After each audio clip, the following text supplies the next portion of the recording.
Namaste. Welcome to today's session. Today we will be understanding very basics of physiology. तो आज हम समझेंगे कि कैसे, और ये सिर्फ योगा में ही एप्लीकेशन नहीं, आपके जनरल में भी आप जो है समझ पाएंगे तो it will be very useful. पर हम ऐसी फिजियोलॉजी, बस बहुत basic physiology and very much applicable to yoga, हम उसी को उतना ही कंस्ट्रक्ट करके समझेंगे। Whether you know anything in biology, whether you are poor or you're good at biology, you will be able to understand. I have told in a very basic manner, so you will be able to understand.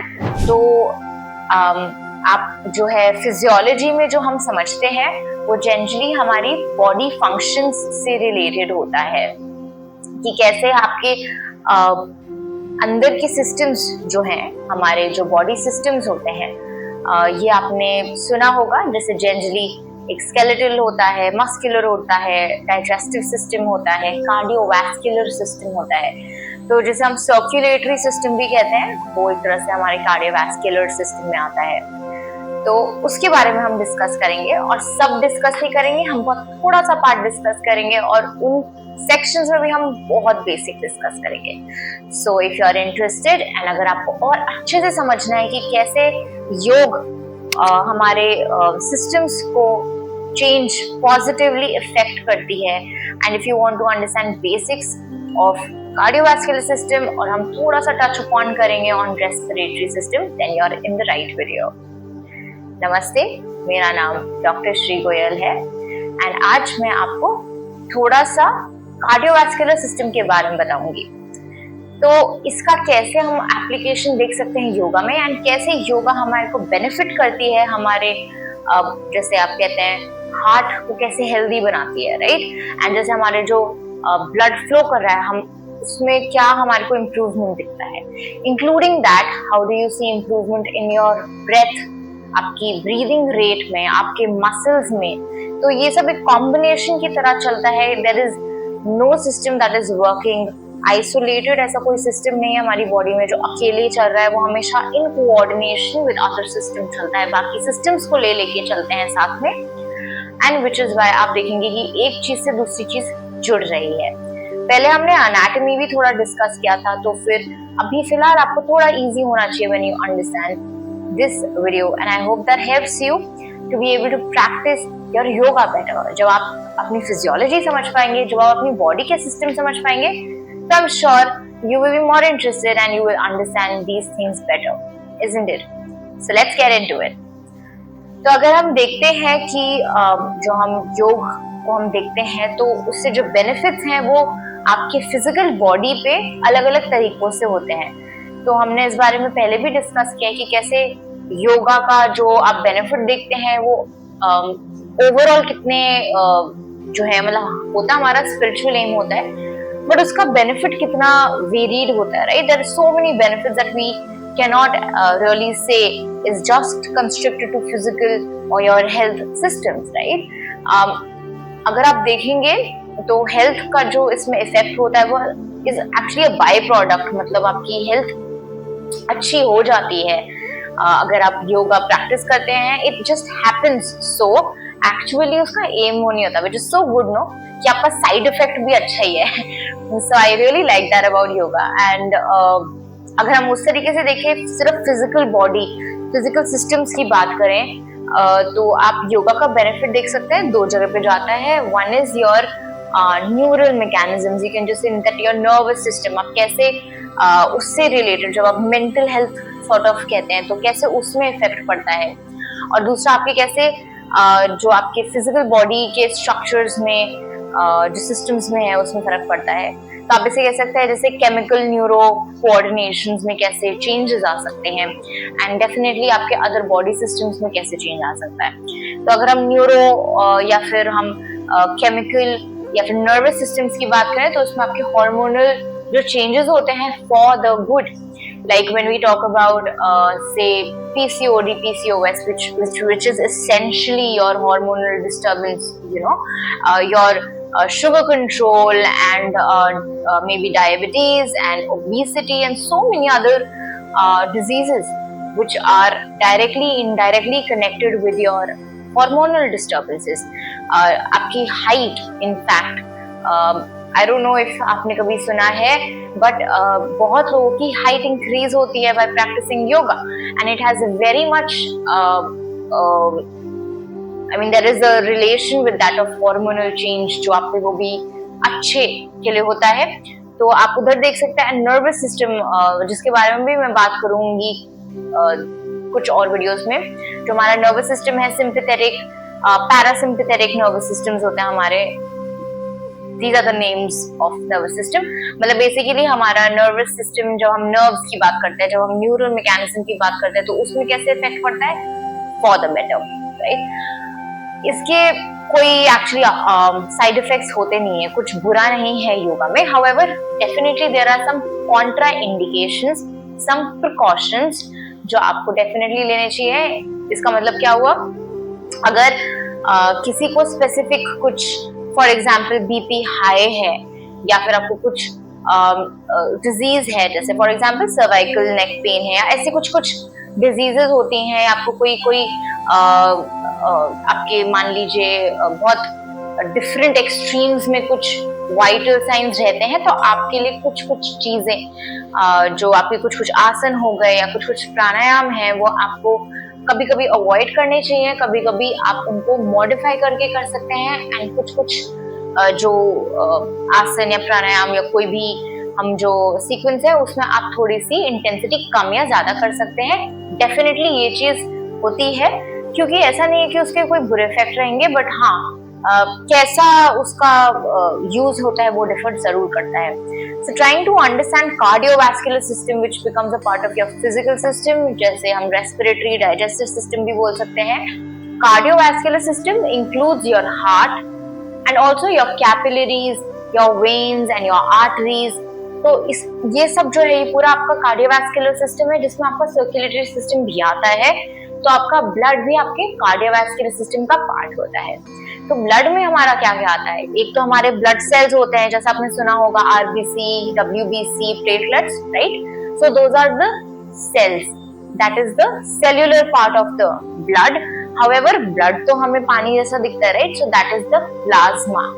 ठीक है, तो इसके बारे में हम ज्यादा detail में नहीं बात करेंगे. This is very theoretical and it has little impact on how yoga has applications and all of that. So I'll skip this for now and we'll try to get into how the circulatory system and how the cardiovascular system actually is affected, is benefited by yoga and कैसे आप उसको use कर सकते हैं, right? and ये बहुत practical information है, ये आपको daily life में भी बहुत काम आएगी. So सबसे पहले तो जो हमारा हार्ट होता है उसके 4 chambers होते हैं. 4 chambers which is एट्रिया जो आपके टॉप पे होता है, या atrium, right atrium, left atrium, ये आपके 2 चेम्बर्स हो गए. और नीचे में आपके 2 रहते हैं, राइट वेंट्रिकल, लेफ्ट वेंट्रिकल. सबसे पहले तो हमें ये जानने की जरूरत है जो हमारा हार्ट होता है, it is kind of placed towards, it's a little of centred, आपके लेफ्ट हैंड साइड पे थोड़ा ज्यादा होता है and it's a bit tilted. तो आपके जो वेंट्रिकल्स होते हैं वो नीचे होते हैं एंड ये लेफ्ट वेंट्रिकल के साइड पे थोड़ा इस तरीके से टिल्टेड होता है, और आपके जो एट्रियम होते हैं वो ऊपर होते हैं, making a heart shape, right. तो ये आपके ऊपर के साइड के हो गए. तो जो आपके एट्रिया होते हैं और आपके वेंट्रिकल होते हैं, उनकी मस्कुलर जो फॉर्मेशन होती है वो भी इस तरीके से होती है, that supports it's contraction and relaxation. When I से कॉन्ट्रैक्शन हियर स्पेसिफिकली जब हम मस्कुलर कॉन्ट्रैक्शन की बात करते हैं in heart muscles, we often use the word systole या systole. और आपका जो डायस्टली होता है या डायस्टोल होता है वो आपके वो आपके रिलैक्सेशन के लिए जाता है. तो there will be a time जो आगे हम वीडियो में देखेंगे, तो I will be saying ventricular contraction या वेंट्रिकुलर डायस्टोल, राइट. और ये मैंने अभी आपको इजी समझाने के लिए I have said this. However इसका थोड़ा कॉन्टेक्स्ट अलग हो जाता है, इसको हम यूजेज इसकी अलग रहती है. But in general you can say that in when we talk about heart contraction, muscular contractions of the heart, diastole is used for relaxation of the muscular heart muscles of the heart, and systole is used or systole is used for the contraction, right? So आपके जब आप देखते हैं there is a specific sound, अगर आप stethoscope से देखते हैं, and something that you might be knowing already, लब डब, right? तो ये भी एक आपके rhythmic contraction of your heart muscles की वजह से होता है कि आपका जो contract कर रहा है हाथ वो एक rhythm से करता है, which is why exactly these sounds come, which is why we say ventricular contraction is happening, and ventricular diastole relaxation is happening. So while this contracts and relaxes, your heart is actually pumping out oxygenated blood and deoxygenated blood. Oxygenated blood means that this blood is rich in oxygen. That means oxygen is a lot more than any other gas or other cellular components in that matter. और यहीं पे आप deoxygenated बोल रहे हैं, that means it has a lot of carbon dioxide with respect to oxygen. In deoxygenated blood, you will see that there is a lot of carbon dioxide, right? So, the circulation of the heart is either of systemic circulation or that of pulmonary circulation. Basically, अगर हम broadly, majorly categorize करें, what is systemic? The word systemic in itself shows you that it's for the system, right? So, when the heart is pumping to give out blood to the system, it is systemic circulation. तो जब ये systemic circulation होता है, ये oxygenated blood होता है और ये आपके left side से pump होता है, left ventricular contraction होता है और आपके left side of the heart से जाके ये आपकी पूरी body को systemic circulation के through oxygenated blood देता है. फिर वो आपका जो राइट साइड है ऑफ द हार्ट वो रिसीव करता है ये ब्लड, एंड जो आपका डीऑक्सीजनेटेड ब्लड है वो पल्मोनरी साइड पे जाता है, वो पल्मोनरी सर्कुलेशन पे जाता है. Pulmonary is a term used for lungs. तो आपका जब heart deoxygenated blood which is carrying a lot of carbon dioxide जब वो लंग्स पे देता है तो उसको हम पल्मोनरी सर्कुलेशन कहते हैं. So that वहां से लंग्स के थ्रू वो डीऑक्सीजनेटेड ब्लड या फिर आप कह सकते हैं कार्बन डाइऑक्साइड निकल सकता है, and there can be an exchange of gas. तो यहाँ पे आपका जो हार्ट एंड लंग्स है इतना इंट्रिकेटली कनेक्टेड है, right? We will be talking about our lungs, our respiratory system a little later in the video.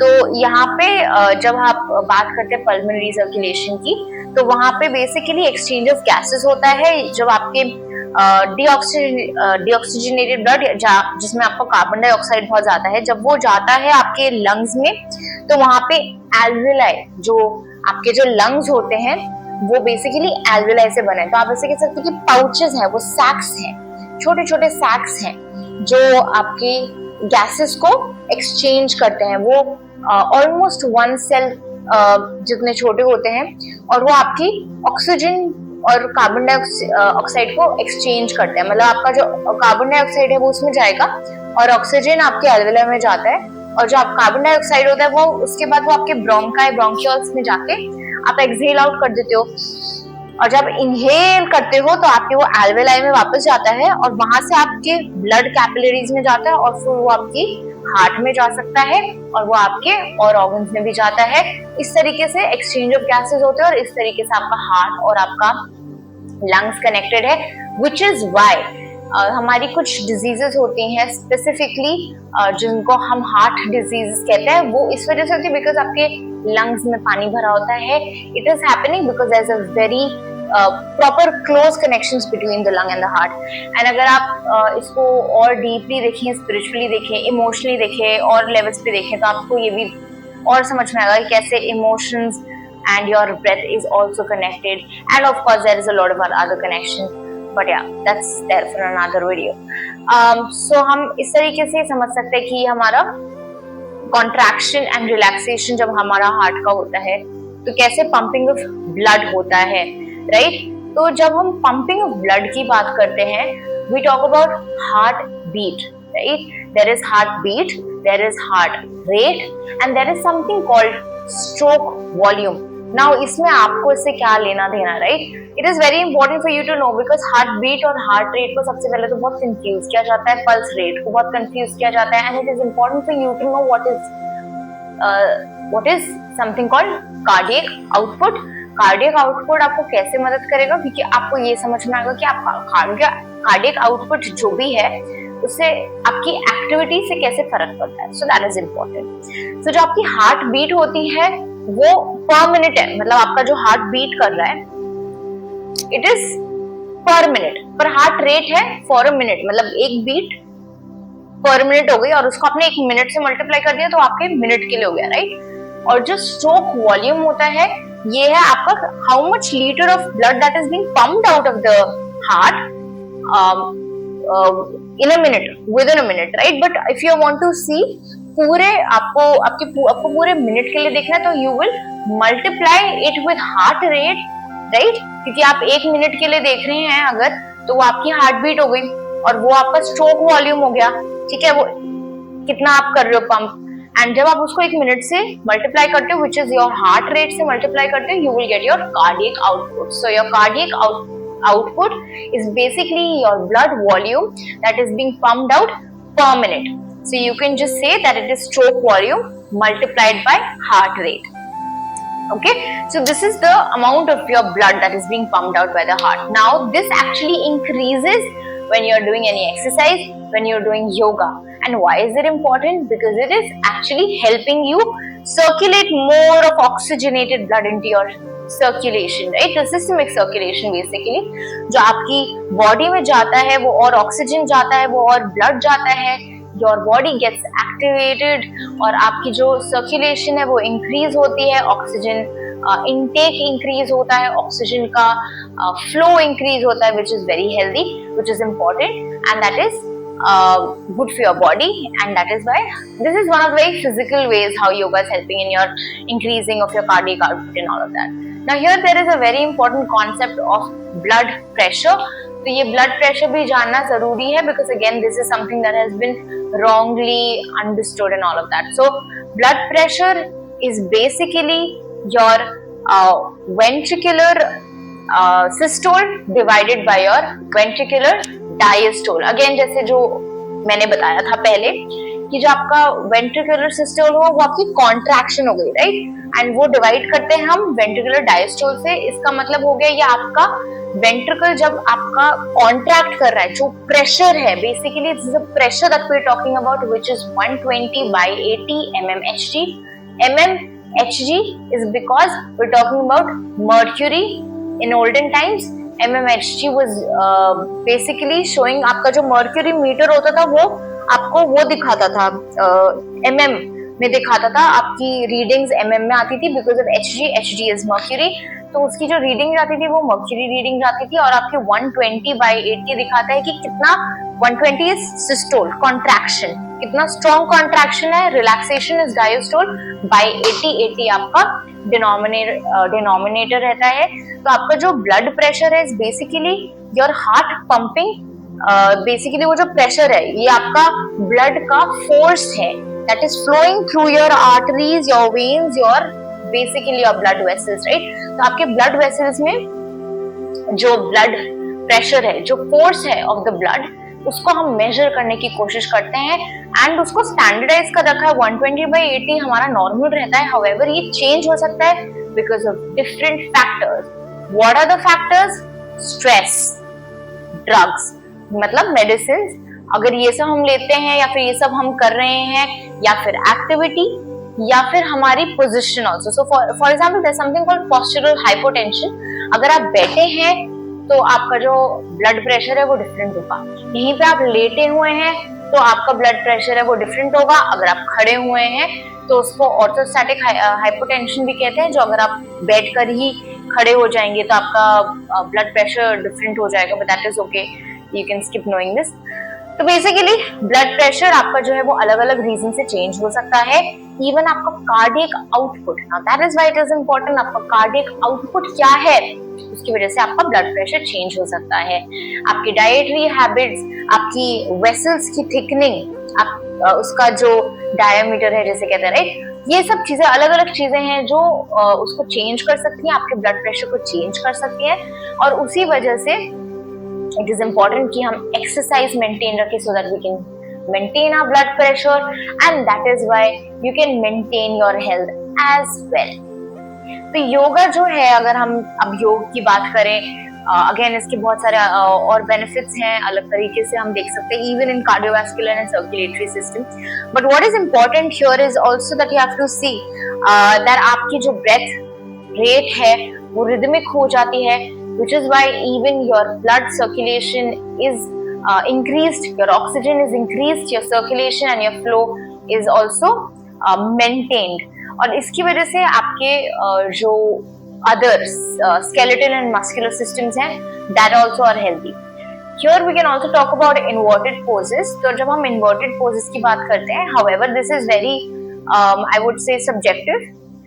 तो इसमें आप जब inverted poses की बात करते हैं तो it is important that you see that अगर आपका बीपी बहुत हाई रहता है then you may not want to do inverted poses, and some specific poses only you should do in that case. तो क्योंकि again जैसे मैंने बोला postural ब्लड प्रेशर चेंजेस भी होता है, आपका क्या पोस्चर है उससे ब्लड प्रेशर चेंज हो सकता है because of effect of gravity के इफेक्ट से आपका ब्लड प्रेशर चेंज होता है, एंड उसकी वजह से आप क्या पोज कर रहे हैं वो आपके ब्लड प्रेशर को ऊपर नीचे कर सकता है। And that is why high BP के लिए, अगर इनफैक्ट ग्लूकोमा जैसे जो पेशेंट्स हैं वो अगर वल्नरेबल हैं, मतलब वो एक स्टेज पे हैं जहाँ पे उनको हो सकता है, they are called there are many predisposing factors, these are just terms that we use in medical community. तो अगर ऐसे कुछ cases हैं then you have to be cautious कि आप inverted poses कितनी देर के लिए कर रहे हैं, कौन से poses कर रहे हैं, and आप क्या किस तरीके से modify कर सकते हैं। Now talking about our respiratory system, थोड़ा सा आपको बताया है मैंने respiratory system के बारे में। What is very important is also the type of breathing, right? हमने अभी ये बात किया कि आपकी rhythmic breathing होती है। Now when we talk about breathing, we can talk a lot on that in yogic breathing. पहली बात तो yogic breathing, इनके बारे में मैं दो तरीकों से बोल सकती हूँ, दो तरीकों से बात कर सकती हूँ। एक चीज ये इम्पोर्टेंट है इसमें ये समझना कि हमारे 3 टाइप की ब्रीदिंग होती है। Obviously we know that there is abdominal breathing. Abdominal breathing is the best type and genuinely the only type of breathing that a person should be doing. However, हम लोग shallow breathers हो चुके हैं. We breathe by chest, we breathe by clavicular, जो हमारी breathing होती है। ये जो हमारे bones होते हैं वो clavicles होते हैं, जिसको हम clavicles बोलते हैं। shoulder bones, collarbones, sorry, collarbones जिसे हम कह रहे हैं, तो ये हमारे clavicles होते हैं, इसको हम clavicular breathing कहते हैं, जिसे हम shallow breathing करते हैं। जब आपको सिर्फ आपकी एक्सेसरी नेक मसल्स यूज हो रही होती हैं, जैसे sternocleidomastoid and all of those muscles, तो आपकी एक्सेसरी नेक मसल्स जब यूज हो रही होती हैं वो शैलो ब्रीदिंग होती है, तो उसको हम क्लैविकुलर ब्रीदिंग कहते हैं, व्हिच इज द वर्स्ट, सबसे बुरी टाइप ऑफ ब्रीदिंग होती है जो नहीं करनी चाहिए। Most people are doing that, most of us are doing that. Second type of breathing होती है चेस्ट ब्रीदिंग, थोरैसिक ब्रीदिंग, जिसमें आपका चेस्ट रिबकेज थोड़ा और इन्वॉल्व होता है, इसमें हमारे external and internal costal muscles use होते हैं। तो ये ओकेश ब्रीदिंग है, but then this is also not the kind of breathing that is recommended by any institution of the world for that matter. And the only and the best type of breathing is your abdominal breathing, जहाँ पे आप अपने abdomen को use करते हो। In short, your diaphragm is actually being activated and being used. Your diaphragm contracts on your inhalation and your belly is moving out, and it relaxes when your belly goes in. और ये आपकी जो योगिक full योगिक breathing होती है, इसमें हम ये तीनों चीजों का यूज करते हैं, इसको हम फुल योगिक ब्रीदिंग कहते हैं, which is why आपकी abdominal breathing definitely होनी चाहिए, because that's how a full yogic breathing is being activated, right? इसके अलावा जो आपका ब्रेथ रेट होता है, जो ब्रीदिंग रेट होता है, which is your respiratory rate, इसमें how many times you are breathing per minute, right? तो आपका वो breath rate हो जाता है. So generally it is 12 to 20, but it can again vary from a baby, which is थोड़ा सा उनका differ करता है, or else if you are at rest, या फिर अगर आप एक्टिविटी कर रहे हैं, if there is old age या फिर कोई अडल्ट है, this can also very with respect to like we just discussed अभी जो मैंने बताया, if there is any abnormality in the lungs or if you have any disease, right? So your breathing rate will differ, but then there is something called physiological and there is something called pathological. तो ये difference of breathing rate, is it happening because of any physiology which is normal? जो आपका physiology होता है वो normal होता है, पर पैथोलॉजिकल होता है वो एबनॉर्मल हुआ, इसका मतलब कोई डिजीज होती है, राइट? सो अगर हम नॉर्मल की बात करें तो वो 14 से 22 भी हो सकता है, वो 16 से 24 भी हो सकता है, 12 to 20 तो है ही आपकी नॉर्मल ब्रीदिंग रेट या रेस्पिरेटरी रेट पर मिनट. बट अगेन इसके कुछ भी अलग रहता है तो हम पैथोलॉजी कंसिडर कर सकते हैं, and we can go for tests to see why is that happening and what can be the reason, right? So this is some basic information on cardiovascular system and our respiratory system. How is yoga helping your respiratory system is also another important thing that you should know. जब हम respiratory system की बात करते हैं, then you might be thinking about pranayam, because obviously your pranayam, and जब हमने प्राणायाम की बात की थी तो हमने पूरे टाइम प्राणा, ब्रेथ, माइंड कंट्रोल, इन सब की बात की थी, राइट? पर अगर मैं मेडिकल टर्म्स में बात करूं, अगर मैं मेडिसिन के रूप में बात करूं, तो आई वुड बी सेइंग दैट जब हम प्राणायाम करते हैं, for example anulom vilom, I think the best thing that anulom vilom does for you in even medical society would say that हमारा कंट्रोल आता है with respect to holding our breath and exhalation. That helps your muscular respiratory muscles of course, and also your जो आपकी respiration होती है उसमें भी control आता है, and that increases. जब मैं कपालभाति की बात करती हूँ, our total lung capacity increases, our vital capacity increases. अगर मैं in capacity and lung volumes की बात करने लगूँ तो it will be a really long video, but I can just tell you in brief that total lung capacity is basically all the air that you inhale and the capacity of the lungs that it can hold the air after you inhale. For example, जब आपने पूरा lung में ऐसे hold ले लिया, उसके बाद जितना भी आपके जो आपके लंग आपका ले पा रहा है वो टोटल लंग कैपेसिटी है, and vital capacity is basically जो भी आपकी इनहेलेशन एंड एक्सहेलेशन है. Basically these are the lung capacities, मतलब आपका लंग जो है वो कितना ले पा रहा है, कितनी वॉल्यूम ऑफ एयर ले पाता है. सो इसमें हमारी डिफरेंट होती है. एक एक्सपिरेटरी लंग कैपेसिटी होती है, एक इंस्पिरेटरी लंग कैपेसिटी होती है, मतलब आप कितना इनहेल कर सकते हो इन नॉर्मल केसेस, राइट? आप कितना एक्सहेल कर पाते हो, कितना वॉल्यूम उसके बाद भी रह जाता है और कितना आप एक्सहेल कर पाते हो. And there is always a residual volume, मतलब आपके जो लंग्स होते हैं हमेशा उसमें थोड़ा एयर रह जाता है. That is why our lungs don't collapse. जब आप फोर्सफुली भी एक्सहेल कर लो तब भी आपके लंग्स कोलैप्स नहीं होते. It is because of residual volume. So again, we can talk a lot in detail about these lung capacities, but just to know that your lung capacity is increased when you do Kapalbhati, because आपकी जो breathing rate है उसको भी हम increase करते हैं. यहीं पे अगर हम नेति की बात करें, nasal cleansing, in fact kapalbhati से भी आपके जो है साइनसेस की क्लीनिंग होती है, आपकी अपर रेस्पिरेटरी ट्रैक्ट की भी क्लीनिंग होती है. एंड सिमिलरली जब हम नेति करते हैं, जो हमारी ऑलरेडी क्लेंजिंग एक्टिविटी है, क्रिया है, तो उससे हमारे जो रेस्पिरेटरी ट्रैक्ट, रेस्पिरेटरी सिस्टम का part which is very important, our nose का भी क्लेंजिंग होता है, विच इज वाई जो आपके फर्दर सिस्टम में जो होता है उसका भी क्लीनिंग होता है। And again we can talk a lot on detail about कैसे हर प्राणायाम आपके ब्रीदिंग कैपेसिटी को इंक्रीज करता है, आपके ब्रीदिंग रेट को आइदर वो स्लो डाउन कर देता है, because in this fast life our breathing rate has increased, which is actually not good. And I will really want to repeat, our increased breathing rate shows our stress levels, which is not good, because shallow breathing हो रहा है, right? यहीं पे आप abdominal करोगे तो it is relaxing and it is the right way to breathe. तो आपकी breathing rate को decrease वो करता है, but your lung capacity is increasing, which is good. So there's a lot to take, I know, but there is a little bit of information that I could pass through this short video, and I hope this helped, because this is something that I really want to pass through कि आपकी कैसे biology, आपकी physiology, आपकी ये systems कैसे आप apply कर सकते हो normal life में, and I hope this helps कि आप कैसे समझ सकते हो concepts better, आप योगा की application कैसे better समझ सकते हो, and I hope कि आपकी इससे प्रैक्टिस भी और कॉन्शियस हो और अवेयरनेस के साथ आए, एंड आई होप आपकी प्रैक्टिस भी इससे बेटर हो सके।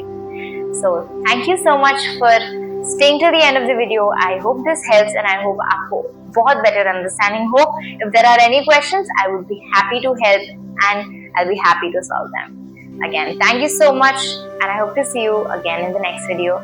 हरि ओम तत्सत।